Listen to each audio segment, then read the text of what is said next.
dua kejadian itu bisa saling bebas. Jadi tidak berpengaruh antar satu kejadian yang lain. Sangat mungkin. Selain tadi, kalau kita lihat dari sisi himpunan, itu kita bisa lihat bahwa dia itu punya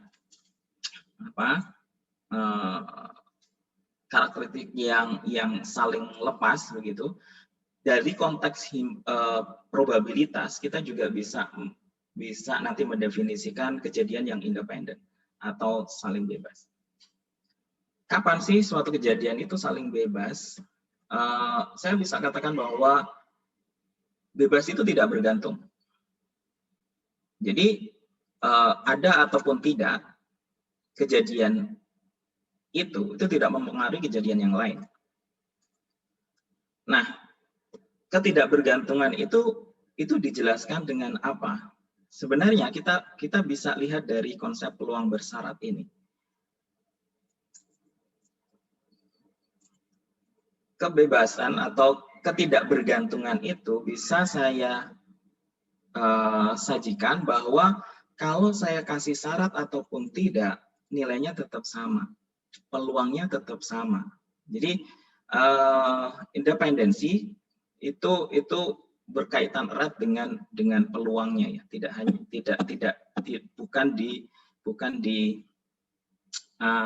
Bukan di himpunannya. Jadi kalau saya bilang independen, itu artinya ya nggak ngaruh gitu. Apa yang nggak ngaruh? Adanya B atau tidak, itu tidak mempengaruhi A. Adanya B atau tidak mempengaruhi A. Coba saya tuliskan. Adanya B, itu peluang A-nya adalah syarat B.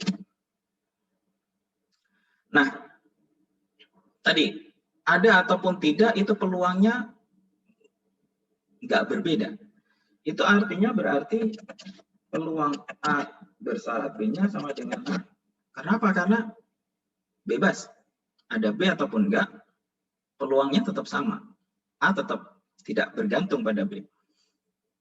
Nah, dari konsep peluang bersyarat itu kemudian kita bisa lanjutkan A bersyarat B itu artinya adalah peluang A iris B dibagi dengan peluang B, dan ini sama dengan peluang A, sehingga saya nanti bisa dapatkan peluang A iris B itu sama dengan peluang A dikalikan dengan peluang B.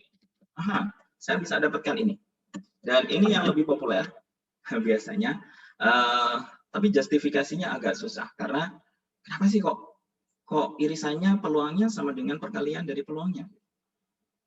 Sebenarnya mudah sekali kalau dijelaskan menggunakan konsep peluang bersyarat. Nah, dari situ kemudian nanti kita tahu bagaimana sih saya bisa ngecek bahwa dua buah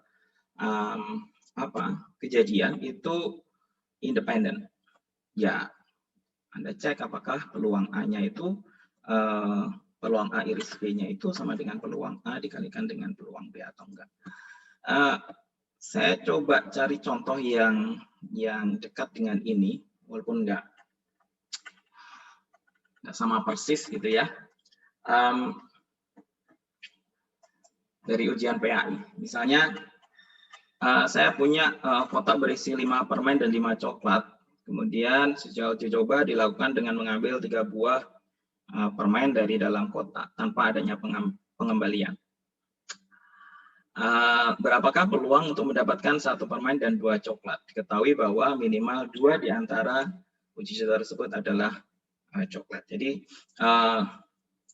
kita bisa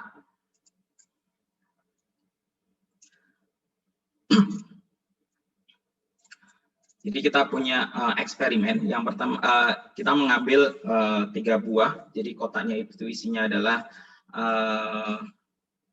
5 permen dan 5 coklat. Kemudian kita mengambil 3 dari kotak itu. Kemudian kita diminta untuk menghitung berapakah peluang bahwa nanti munculnya itu 1 permen dan 2 coklat.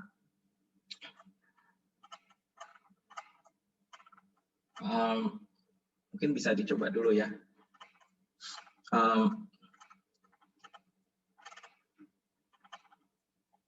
Karena kita punya eksperimennya, dia nanti, atau sambil saya lanjutkan biar nanti sambil Anda bisa capture, kemudian teman-teman bisa capture terus bisa dihitung ya. Nah, lanjutan dari probabilitas bersyarat itu adalah apa yang dikenal dengan law of total probability. Jadi kalau saya punya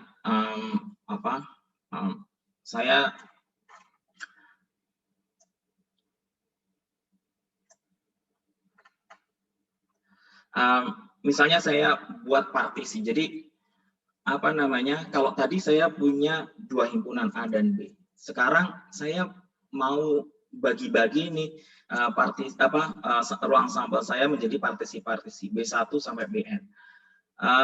Partisi itu begini definisinya. Gabungannya itu harus sama dengan S. Jadi kalau saya mau mempartisi S, itu Anda bagi-bagi menjadi beberapa himpunan gitu, himpunan bagian. Yang pertama adalah sebenarnya ini. Jadi irisannya itu kosong. Jadi dia tidak beririsan. Ini saling lepas, kemudian gabungannya itu membentuk S. Jadi kalau saya gabungkan, ini semuanya membentuk S. A itu adalah kejadian. Jadi taruhlah saya nanti punya seperti ini A-nya. Maka saya nanti bisa identifikasi A itu dari ini B ya. Ini jadi saya tuliskan saja di sini adalah B1, ini B2, B3 dan seterusnya sampai Bn. Maka nanti Anda bisa hitung berapakah peluang A di B1. Berapakah peluang A di B2. Berapakah peluang A di B3 dan seterusnya. Sampai berapakah peluang A di Bn. Oke. Nah, law of total probability-nya itu seperti apa? Kalau saya mau mencari peluang A, maka Anda bisa mencari peluangnya itu di masing-masing partisi tadi, begitu ya. Kemudian kita jumlahkan. Taruhlah misalnya saya bisa gambarkan dalam bentuk himpunannya. Itu adalah, saya punya sebenarnya A itu adalah ini, digabungkan dengan sana, digabungkan dengan ini, digabungkan dengan itu. Nah, yang saya arsir itu apa? Yang di sini adalah A irisan B1. Ini adalah A irisan B2. A irisan B3 sama A irisan Bn. Apakah dia itu saling lepas? Iya, karena dia partisi. Jadi dia nggak saling overlap. Dan semua A itu sudah tercover di semua partisi tadi, sehingga nanti kita kembali lagi ke konsep probabilitas tadi, peluangnya itu, peluang A menjadi jumlahan dari masing-masing irisan ini. Sehingga kalau Anda nanti cari peluang A, itu adalah peluang A di iris B1 ditambah dengan peluang A di iris B2, dan seterusnya sampai peluang A di iris B. Oke, dan ini bisa saya tuliskan, kalau saya punya A irisan B1, itu boleh dituliskan sebagai peluang A bersyarat B1 dikalikan dengan PB1 dari yang peluang bersyarat yang tadi kita bahas. Kemudian ini adalah peluang A bersyarat B2 dengan dikalikan dengan PB2 dan seterusnya. PP A bersyarat Bn. Sehingga kita punya yang di sana. Nah, dari situ kemudian kita mengenal apa yang dinamakan sebagai teorema Bayes. Jadi kalau saya punya partisi B1 sampai Pn untuk mencari peluang BI dengan syarat A, itu adalah saya bisa hitung ini yang sebenarnya adalah peluang A dan BI. kemudian ini adalah peluang A-nya. Dari mana? Dari yang di sini. Nah, ini contohnya. Jadi misalnya kita di UGD rumah sakit tuh pasien dikategorikan berdasarkan kondisi mereka seperti kritis, serius, atau stabil. Dalam beberapa tahun terakhir terdapat 10% UGD memiliki kondisi kritis dan seterusnya. Jadi kita bisa identifikasi dua hal. Yang pertama adalah kondisi kondisinya dan kondisi kesehatannya, kritis, serius, atau stabil, dan kondisi hidupnya, apakah dia hidup atau meninggal. Taruhlah X itu adalah kondisi kesehatan.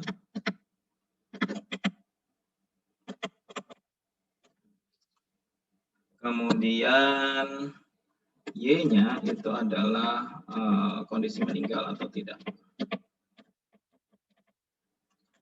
Yang ini nanti X sama dengan 1-nya itu adalah kritis. X sama dengan 2-nya itu adalah serius. X sama dengan 3-nya itu adalah stabil.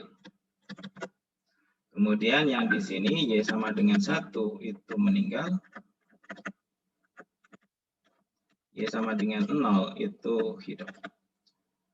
Salah satu skill yang harus kita punya untuk di PropStat itu adalah bagaimana kita bisa mendefinisikan variabel randomnya. Jadi soal ini sebenarnya kalau mau saya definisikan variabel randomnya itu seperti apa, X-nya seperti apa, Y-nya seperti apa.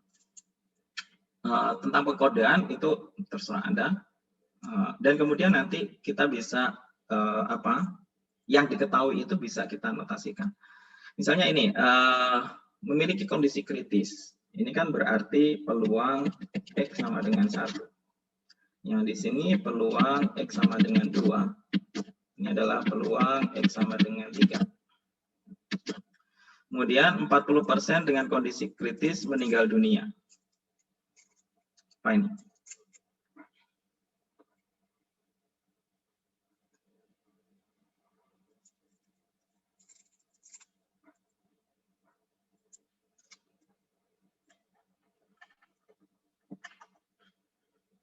Ya, di peluang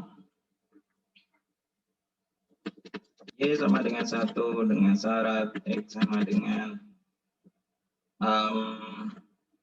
apa ini tadi kritis, X sama dengan 1. Kemudian ini adalah peluang Y sama dengan 1 dengan syarat X sama dengan 2. Ini adalah peluang Y sama dengan 1 dengan syarat X sama dengan 3. Jadi itu, dan kemudian nanti kita bisa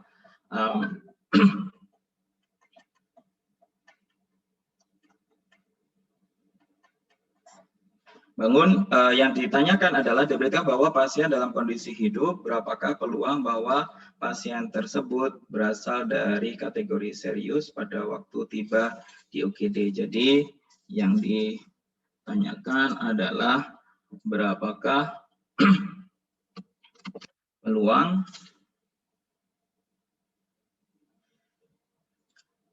X sama dengan serius, berarti X sama dengan 2 dengan Y sama dengan 0. Oke. Jadi ini kalau Anda perhatikan nanti saya perlu apa nih? Saya perlu bahwa berapakah peluang X sama dengan 2 dengan syarat Y-nya sama dengan 0. Kemudian peluang X sama dengan 2 dan Y sama dengan 0, dan kemudian peluang Y sama dengan 0 dengan menggunakan yang ada di sini. Coba mungkin sambil kita kerjain bareng-bareng gitu. Teman-teman bisa ngecek.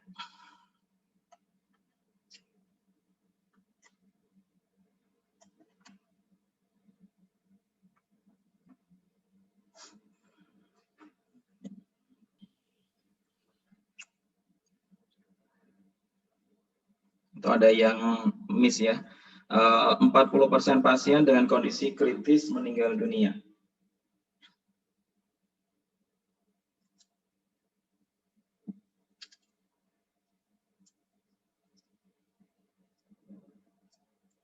Ini yang apa namanya, yang irisan ya, sorry.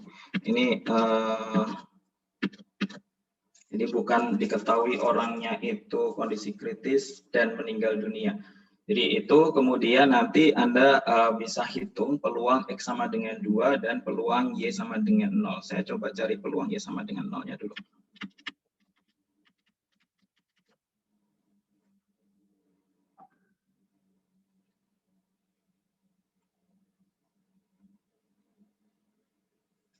Y sama dengan 0 itu adalah peluang Y sama dengan 0 dan X sama dengan 1 dikalikan ditambah dengan peluang Y sama dengan 0, X sama dengan 2 ditambah dengan peluang Y sama dengan 0, X sama dengan 3. Oke. Dan ini adalah kalau saya lihat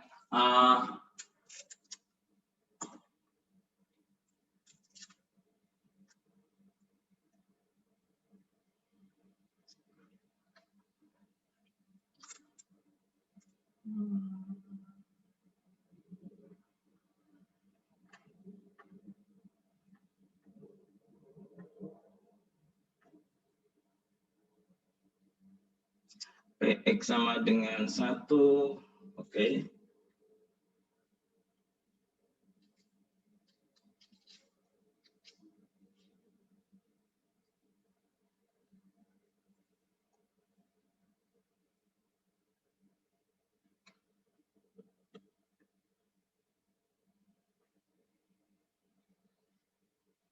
Oke, kita hitung peluangnya dulu ya. Peluang X sama dengan 1 adalah 0,1, ini adalah 0,3, kemudian sisanya ini adalah 0,6.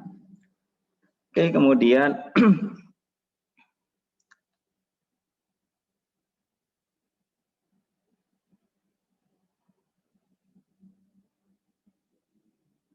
oke, 40% pasien dengan kondisi kritis meninggal dunia, sehingga oke, saya tadi udah oke ya. Jadi ini adalah peluang dia meninggal dan kondisinya adalah kritis.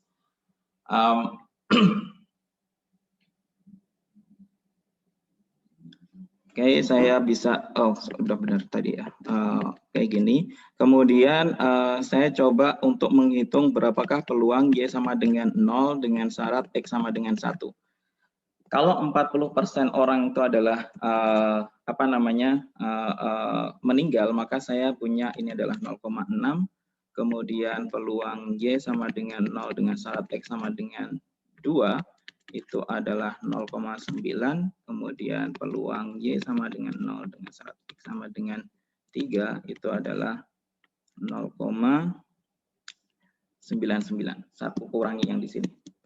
Nah, dari situ kemudian nanti Anda bisa menghitung berapakah, karena kita sudah tahu irisan ini, dan kemudian saya nanti bisa hitung dengan yang di sana, begitu. Kemudian nanti saya bisa hitung X2 dan Y0 dari sini, 0,9 dikalikan dengan 0, Y-nya sama dengan 0, itu adalah X sama dengan 2, itu adalah ini.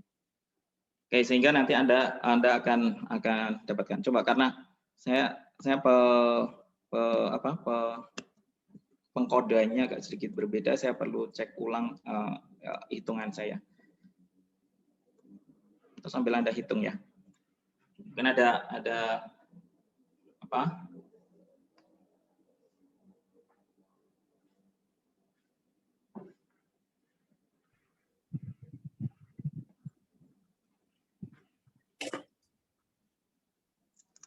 Ya, ini adalah contoh dari bias theorem. Jadi kalau Anda hitung nanti hasilnya adalah di sini yang ini. Oke, contoh yang lain adalah ini. Ini soal terbaru kayaknya ya, 2000 2019. Gitu. Mungkin bisa di capture dan nanti bisa Anda kerjakan.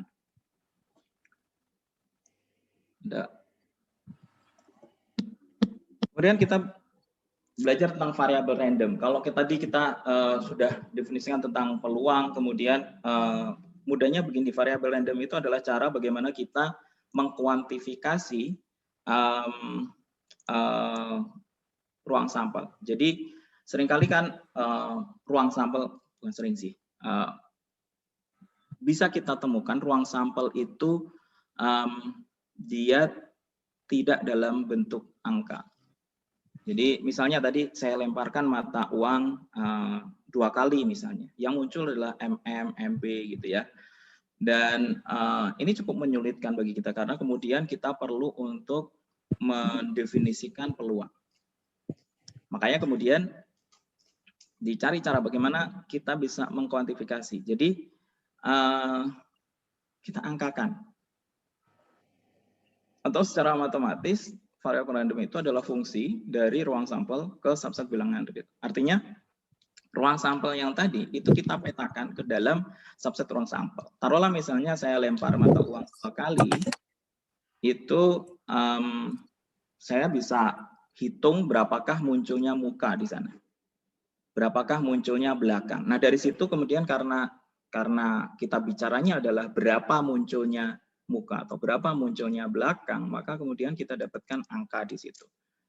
Nah, kenapa kita perlu untuk mendapatkan atau kita petakan ruang sampel ke dalam sistem bilangan? Karena eksperimen itu pada akhirnya adalah kalau kita sudah bisa mengidentifikasi kemungkinannya, yang kita concern kita adalah kita ingin mengetahui peluangnya. Dan kemudian nanti kalau misalnya yang kita cari peluangnya itu adalah dalam bentuk angka, maka kemudian kita bisa gunakan apa yang kita pelajari dalam fungsi dan seterusnya itu, yang kemudian nanti kita bisa elaborasi lebih mudah. Jadi sebenarnya itu. Nah, itu variabel random. Jadi adalah cara bagaimana kita mendefinisikan ruang sampel kita atau memetakan ruang sampel kita ke dalam suatu bentuk bilangan. Nah, yang menarik adalah kalau kita bicara variabel random biasanya dituliskan dalam bentuk huruf kapital X, Y, Z begitu ya. Dan kemudian nanti kalau kita karena dia peta ya, jadi X itu adalah R-nya itu adalah subset ya. Jadi misalnya saya lemparkan mata uang 2 kali, tadi kan saya punya MB, MM, BM, maka kemudian saya bisa hitung banyaknya M, itu misalnya ini ada 2, ada 1, ada 1, sorry ini adalah BB, adalah 2. Maka kemudian saya nanti bisa bawa si ini yang isinya adalah MM, MB, BM, BB ini ke dalam himpunan yang isinya adalah banyaknya muka 012. Misalnya X-nya adalah banyaknya muncul muka dalam pelemparan.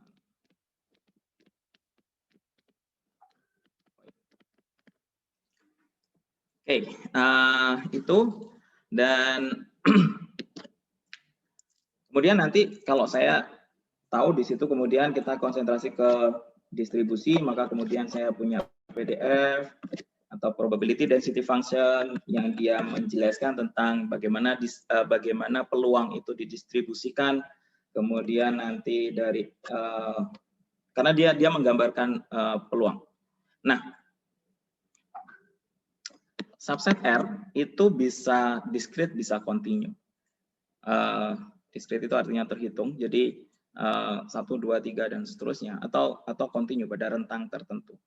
Dan kalau discrete maka ini ada discrete, continue.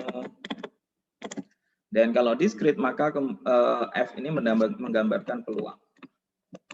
Tapi kalau continue tidak, ini yang harus hati-hati. F atau PDF itu tidak menggambarkan peluang di titik itu, tapi dia menggambarkan peluang di sekitar titik itu. Jadi justru bukan peluang di titik. Justru kalau kita belajar lebih lanjut itu peluang di titik-titik itu adalah 0 karena dia continue. Oke, itu sebagai tambahan aja. Nah, kalau saya hitung bisa peluang, maka kemudian kita bisa hitung juga peluang kumulatif. Jadi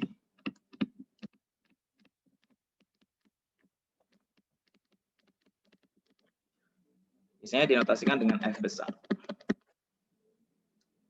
Besar itu adalah peluang X kurang dari sama dengan X. Atasnya begini ya. Nah, karena dia kumulatif, maka kemudian kita nanti bisa hitung kalau saya punya F-nya, maka saya bisa hitung ini adalah dari minta hingga sampai X, F, S, sampai S. Artinya peluang yang ada di sini kemudian saya kumulatifkan.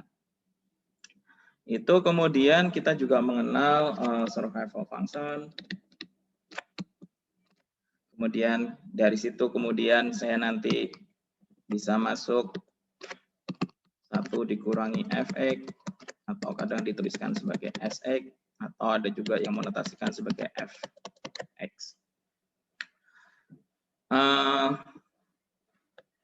Nah, yang menarik adalah F itu walaupun tidak menggambarkan, tidak menunjukkan peluang, tapi dia mengindikasikan adanya peluang, sehingga kita bisa ya dia harus memenuhi kaidah-kaidah aksiom yang tadi.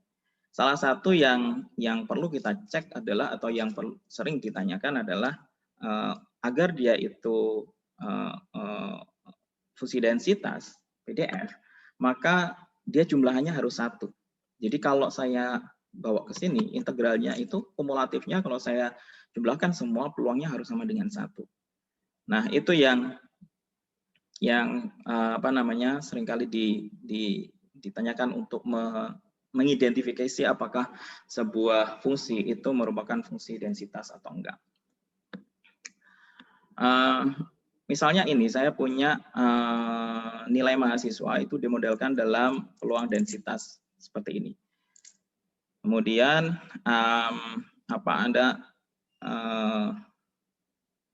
kemudian ada standar kelulusan, yaitu kalau nilainya lebih dari 0,55. Fx-nya seperti itu. Dan Anda diminta untuk menghitung berapakah peluang lulus atau berapakah peluang bahwa seorang mahasiswa dipilih secara acak dapat lulus ujian. Artinya apa? Artinya X-nya harus lebih besar 0,55. Oke. Nah, ini bisa Anda cek nanti ya. Tentu saja kalau yang seperti ini lebih banyak kalkulusnya sebenarnya. Bagaimana kita punya keterampilan untuk menghitung ini. Jadi kalau Anda mau hitung, itu adalah peluang X lebih besar 0,55. Berarti 0,55 itu adalah posisinya di sini. Sehingga nanti Anda bisa hitung integral dari dari fungsi ini. Dari 0,55 sampai dia nilainya adalah sampai 1. Sehingga nanti integral 0,55 sampai 1. 4 dikurangi 4x dx. Dari mana? Sebenarnya adalah dari yang tadi definisi awal. Kemudian percentile atau lebih umumnya adalah quantile. Quantile itu adalah inverse dari fungsi kumulatif. Jadi kalau saya tadi punya fungsi kumulatif fx, gitu ya. Kemudian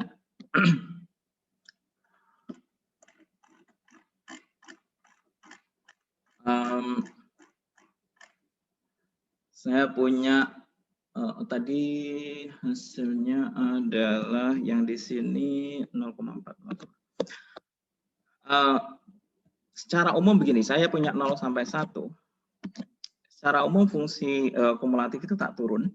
Karena apa? Karena dia menggambarkan akumulasi peluangnya. Jadi karena peluang itu tidak mungkin negatif, maka kemudian saya punya secara umum seperti ini. Dia dari 0 sampai 1. Nah, kalau saya punya X-nya, saya bisa hitung ini adalah Fx.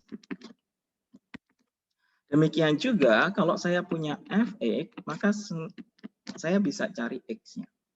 Tentu saja ini akan menjadi agak sedikit problematik kalau kemudian fungsinya itu tidak monoton seperti ini. Tapi oke lah, ini konsep dasarnya bahwa ini adalah inverse dari fungsi distribusi. Nah, untuk mengetahui percentile berarti kan saya nanti harus tahu fungsi fx-nya. Makanya kemudian kalau diberikan fungsi densitasnya seperti ini, maka kemudian kita perlu untuk mencari, oke, kalau yang di pertama, yang nomor 3, itu saya tidak perlu untuk mencari fungsi kumulatifnya. Karena saya tinggal hitung saja, saya tinggal hitung peluangnya berapa, tanpa saya harus tahu fungsinya seperti apa. Kalau yang 4, yang quantile, itu karena kita mau mencari inverse-nya, maka kita harus tahu fungsi fx-nya itu seperti apa. Sehingga nanti saya bisa taruh ini 87,5% ini ke dalam nilai dari fx yang kemudian saya nanti cari x-nya. Karena kalau percentile itu adalah yang di sini yang kita cari, bukan nilai peluangnya yang di sebelah sana. Nah, sehingga saya perlu cari F besar X, itu kalau X-nya itu di antara 0 dan setengah, itu berarti kan integral dari 0 sampai X, 4 SDS, begitu ya. Ini adalah 2x kuadrat, x0, sehingga ini adalah 2x kuadrat. Kemudian kalau X-nya di antara setengah dan 1, maka kemudian saya punya fx-nya adalah integral 0 sampai x fs ds. Cuman hati-hati karena fx itu punya definisi yang berbeda di rentang ini dan sana, rentang 0 sampai setengah dan setengah sampai 1, sehingga ini harus saya pecah menjadi 2. Dan saya tahu bahwa ini adalah di sana, jadi X-nya lebih dari setengah, sehingga 0 sampai setengah, Fs-nya adalah 4X dx ditambah dengan, atau saya ganti S saja, SDS setengah sampai X, 4 dikurangi 4S ds. Ya, yang pertama itu adalah nanti saya punya 2x kuadrat ini setengah 0 ditambah dengan 4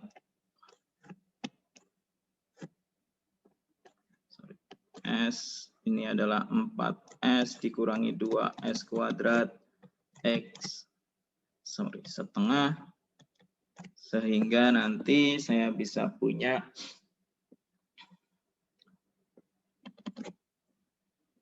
2 kali 1/4 ditambah, oke, saya akan plug in ini menjadi 4x dikurangi 2x kuadrat dikurangi 4 kali setengah ditambah dengan 2 kali setengah kuadrat. Setelah kita sederhanakan, saya dapatkan 4x dikurangi 2x kuadrat min 1. Sehingga nanti saya punya fx-nya itu adalah begini nih. Saya punya, kalau x-nya di antara 0 dan setengah, saya punya fx-nya 2x kuadrat. Kalau di antara setengah dan 1, saya punya 4x dikurangi 2x kuadrat min 1. Yang di sini 1 tentu saja. Untuk X lebih besar 1, karena kan dia fungsi naik. Atau Anda bisa cek juga. Kalau misalnya sampai di sini itu 1, sehingga nanti saya tidak perlu untuk. Nah, bagaimana cara mencari percentile? Percentile 87,5 itu artinya adalah 87,5%. Sehingga peluang kumulatifnya adalah 0,87%. Jadi ini adalah peluang kumulatifnya. Nah, 87,5% itu adalah 0,875. Ini yang kita plug in ke dalam nilai yang ada di sini. Jadi di sininya adalah 0,875. Kita mau mencari X-nya berapa. Sehingga saya bisa plug in ke dalam rumusan di sini. Saya punya 0,875 sama dengan 4X dikurangi 2X kuadrat min 1. 2X kuadrat dikurangi 4X. Saya bawa ke sana, jadinya adalah ditambah 1,875 sama dengan 0. Nanti Anda cari, hasilnya adalah X-nya adalah, ada yang 1 lebih dari 1 dan yang satunya adalah kurang dari 1. Sementara kita punya definisinya adalah di antara 0 dan 1. Sehingga nanti X-nya kalau lupa, ini adalah rumus ABC ya, min B 4 plus minus akar B kuadrat min 4 2 kali 1,875 bagi 2 kali 2 adalah 0,75. Ini adalah contoh yang lain adalah ini, misalnya ini adalah contoh distribusi peluang. Jadi besar klaim itu bisa diskrit, bisa punya 20, 30, 40, 50, 60, 70, 80. Kemudian Anda diminta untuk menghitung. Nah, EX itu apa? EX itu adalah nilai harapan dari variabel random kita. Jadi kalau saya punya PDF-nya adalah fx, maka nanti saya punya ekspektasi dari x itu adalah, atau min dari x itu adalah integral dari x dikalikan dengan fx. Ini konsepnya kalau ingin belajar lebih lanjut, ini sebenarnya adalah perumuman dari konsep rata-rata untuk konsep untuk taraf populasi. Jadi kalau saya tahu peluangnya, maka atau saya bisa identifikasi nilainya itu berapa saja, maka kemudian saya bisa cari rata-rata itu dengan mengalikan nilainya dengan peluangnya, dengan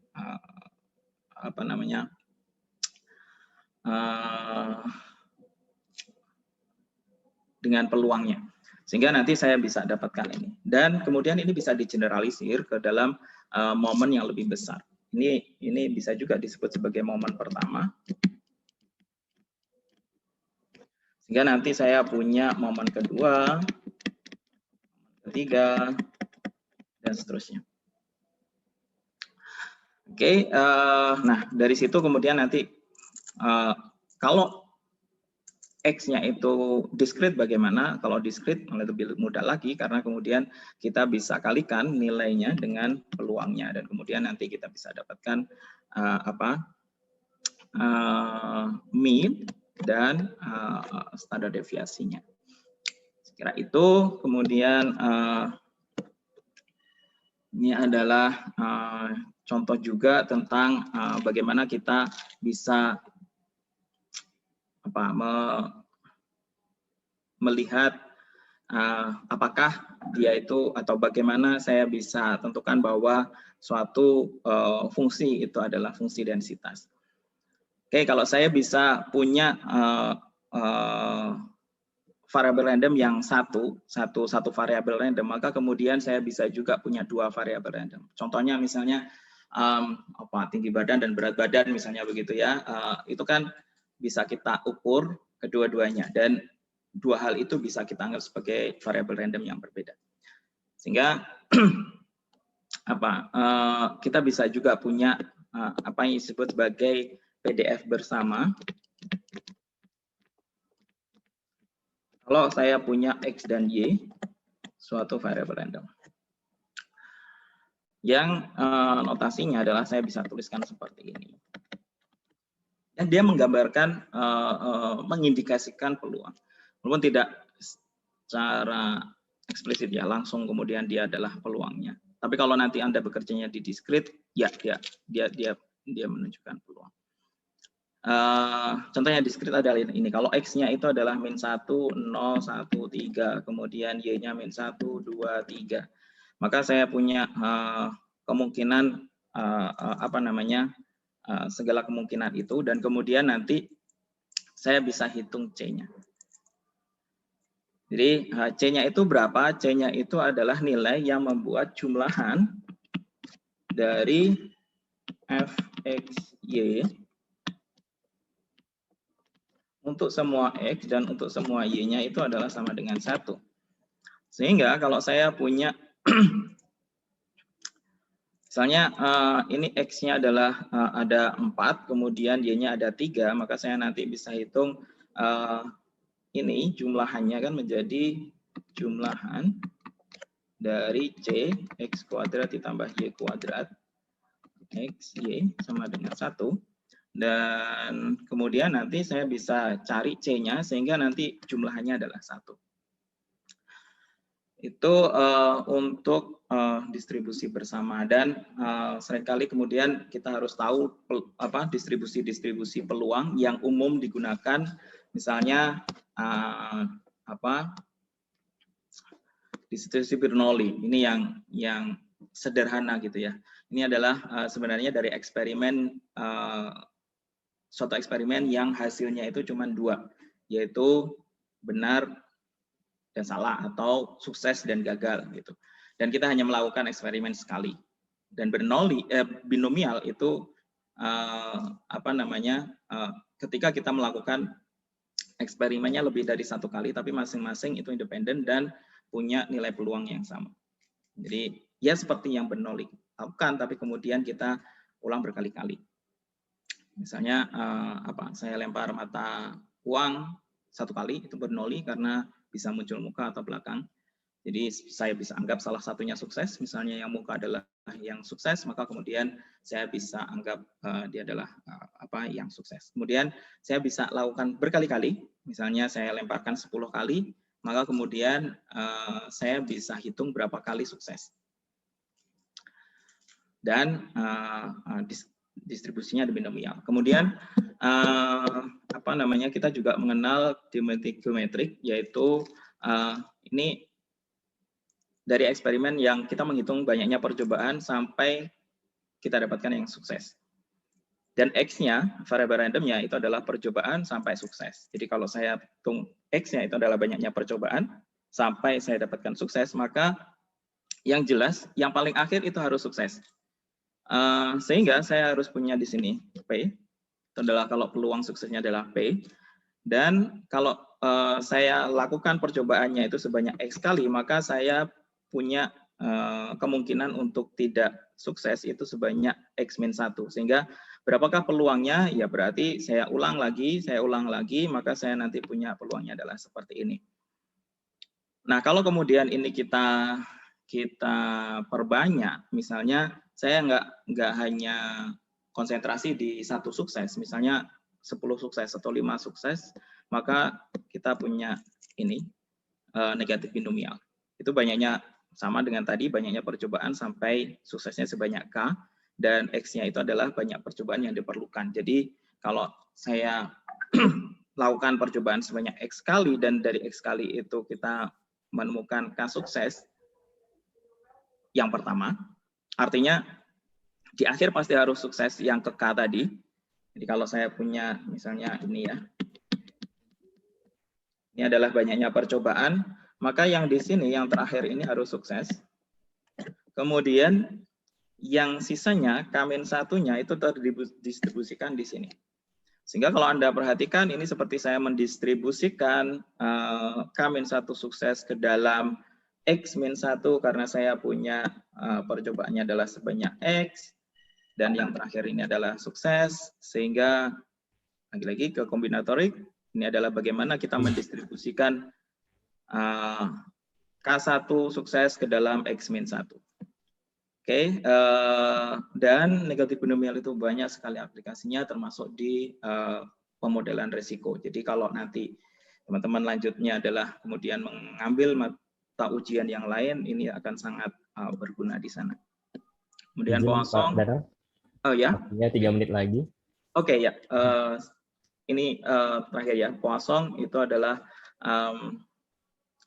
fungsi densitasnya adalah seperti ini, dan kemudian kita punya yang menarik adalah Poisson itu merupakan limit dari binomial untuk P yang kecil dan N besar. Saya tidak punya waktu untuk membuktikan ini, tapi ini sangat penting untuk dipahami. Jadi kalau saya kalau Anda punya problem ketika problem binomial tapi P-nya kecil dan N-nya besar, maka kemudian kita bisa dekati dengan menggunakan Poisson yang ada di sini. Dengan kemudian jumlahan, kalau saya punya Poisson X1, X2, dan seterusnya sampai Xn, maka jumlahannya itu juga Poisson. Kalau misalnya ini adalah theta 1, theta 2 sampai theta n, maka ini nanti menjadi theta 1 ditambah theta 2 dan seterusnya. Demikian juga kalau mau splitting. Jadi kalau mau saya split dalam satu X, itu nanti splitnya itu juga Poisson. Ini juga sering kali muncul, contohnya misalnya di ini.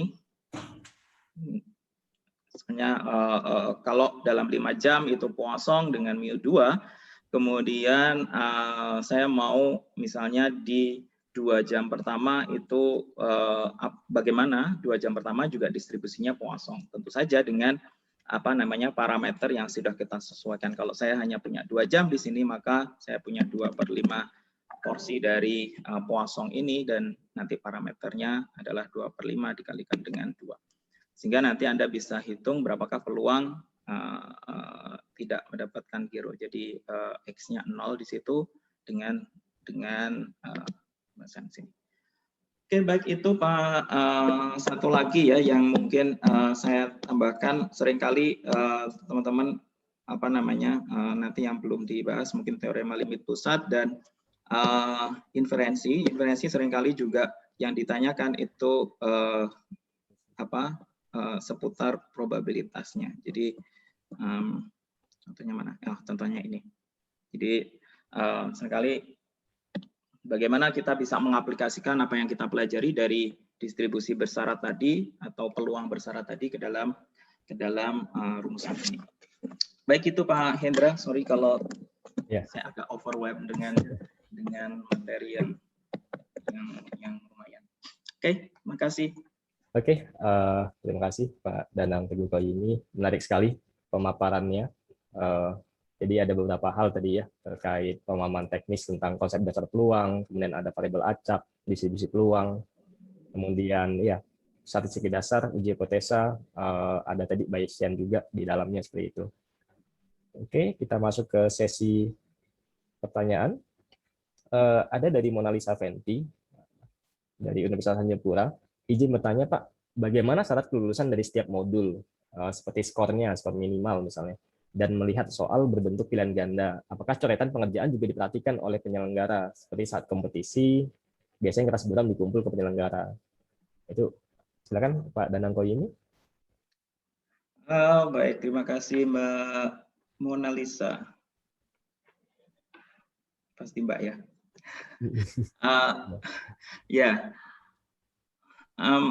Enggak, tidak diperhatikan. Jadi memang hanya jawaban saja yang disubmit. Jadi Anda tidak menyerahkan selain LJK-nya ya. Bukan ya, lembar jawabnya. Jadi hanya jawaban akhirnya yang akan dilihat. Dan itu yang menjadi salah satu pertimbangan buat teman-teman kalau mau ujian profesi aktuaris ya. Khususnya yang di sini, yang di level associate dan beberapa level fellow yang dia pilihan ganda. Jadi satu kesalahan penghitungan tentu tidak akan ditoleransi karena hasil akhir yang dilihat. Jadi makanya sebenarnya ujian profesi itu 50-50 ya. 50% itu materi, 50% ya keterampilan kita. Bagaimana bisa menghitung cepat itu juga salah satu skill yang perlu dipenuhi gitu, karena ya itu tadi, karena yang ditanya ya model ujiannya adalah seperti itu. Dan itu tidak hanya di Indonesia, di mana-mana juga begitu. Jadi khususnya untuk yang probstat ya, yang probability di mana-mana juga hasil akhir yang akan dilihat. Begitu Pak Indra. Oke. Kalau tidak salah skornya 70 ya, Pak. Skornya 70 ya. 70 ya. Kalau belum berubah ya. Iya. Saya juga dulu ikut 70 minimal seperti itu. 70. Kita mungkin ya sampai sekarang masih 70. Masih 70 sepertinya. Oke. Ya. Berikutnya ada Anggi dari Universitas Tanjung Pura juga, mahasiswi. Izin bertanya, Pak, di luar negeri apakah ada sertifikat profesi lainnya yang setara dengan ASAI ini? Gitu ya? Asosiasi profesi, ya makasih Mbak Anggi. Ya asosiasi profesi banyak ya. Yang anggotanya cukup besar itu SOA, Society of Actuaries, dan AFOA yang SOA di US, AFOA di UK. Ya mereka juga punya ujian profesi sendiri. Jadi dan sayangnya belum ada appointment, belum ada MOU antara PAI dengan mereka, sehingga kalau Anda mau mengikuti profesi di sana ya berarti Anda harus mengikuti ujian mereka gitu. Ada beberapa yang Pak Danang ya, belum bisa diakui ke ini ya, belum bisa diakui ke Indonesia gitu ya, karena belum ada kerjasama seperti itu. Iya, nggak diakui, belum ada.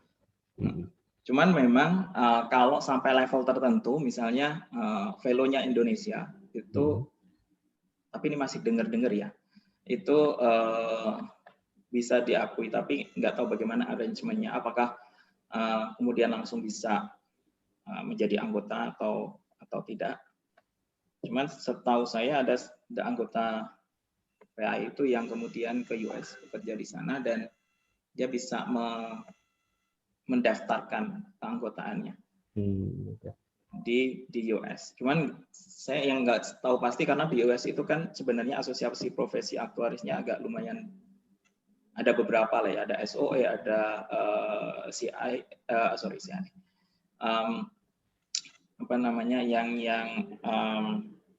yang untuk asuransi umum itu juga berbeda, dan kemudian mereka punya asosiasi yang di level pemerintah. Jadi seperti yang kalau kita di P2PK itu ya, yang mengurusi, jadi dia untuk menjadi appointed actuary dia harus mendaftar di situ. Okay. Nah itu juga kalau yang diakui oleh pemerintah itu memang iya, tapi kalau yang asosiasi profesinya setahu saya masih harus ujian profesi sendiri. Oke, terima kasih Pak Danang. Berikutnya ada Wira dari Universitas Tanjung Pura. Izin bertanya, apakah ada forum atau komunitas peminat aktuaria untuk dosen atau praktisi seperti itu? Izin, halo Bu Wira. Yuk bikin. Bahas-bahas soal ya.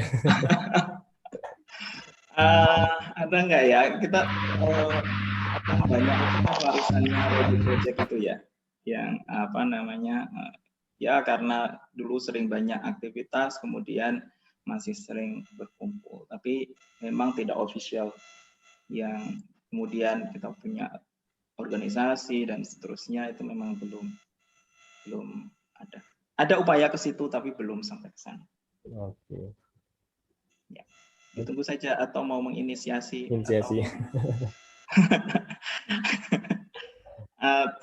Atau mau mengomporin gitu, boleh tuh. aktuaria, Bu Wira sebagai duta aktuaria di Nah, Untan ini itu. Pak. Kayaknya boleh ini inisiasi Nah, mulai dari Kalimantan dulu. betul. Itu kalau kompornya belum kurang banyak, ya ya. Oke, Pak Danang mungkin pekerjaan Bisa sih. Aduh, nggak denger. Ada dari Bang Sugiarto, dari Unimed, Bu Devi, Bu Sista, Mbak Natima Istika, kawan-kawan kita. Banyak ya. Banyak. Mungkin boleh lah Pak Danang. Bedol desa nih, bedol desa ke Untan. Unilam digeruduk. Biarin aja deh. Oke, Ya selanjutnya. bagus sebenarnya. Dan pernah dibicarakan, cuman memang belum sampai final, sampai proyek berakhir. Tapi program studi dan itu pun sebenarnya tidak ofisial, tapi setidaknya sudah punya produk. Kalau sudah punya produk itu sebenarnya seperti eksistensinya sudah ada gitu ya.